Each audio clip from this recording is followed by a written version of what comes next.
जब पेस्टिसाइड डालते तो उस पर हमारे शरीर में बड़ा इफेक्ट आता था, डालते समय ही शरीर में, बॉडी में छाले पड़ जाते थे, कई बार एलर्जी कर जाते थे, कई बार वो शरीर में चढ़ जाती थी।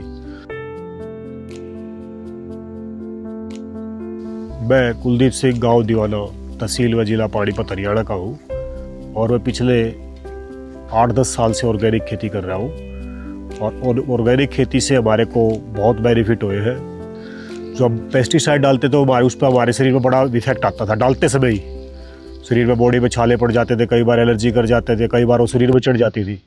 तो हमने फिर उससे देखा भैया हमारे सबसे पहले हमारे को लॉस कर रहे हैं, तो हमने उस चीज़ को खेत से हटा अब ऑर्गेनिक की तरफ गए। अब उस प्रकार के हमारे पास कोई समस्या नहीं है और हमारे खेत में फर्टिलाइज़र और दूसरी चीज़ें भी बहुत कम मात्रा में यूज़ होनी शुरू हुई। हम लगातार जो हमारा फसल अवशेष बचता है उसको खेत में ही कल्चर के द्वारा और पुलाव के द्वारा उसको अंदर ही डाल देते हैं खेत में। और पिछले 10 साल से हमने खेत में कोई भी आगजनी नहीं की है। इससे हमारी फसल और हमारा खेत बहुत इम्प्रूवमेंट हुआ है और इसके खाने के टेस्ट में और दूसरे खाने के टेस्ट में भी बहुत ज़्यादा फ़र्क है। और मैं अपने किसान साथियों से अपील करूँगा, इससे लॉस नहीं होता, हमारे को कहीं ना कहीं लॉन्ग लाइफ फ़ायदा ही होता है। मैं अपने किसान साथियों से अपील करूँगा ज़्यादा से ज़्यादा किसान भाई ऑर्गेनिक की तरफ और उधर अपना मूव करें।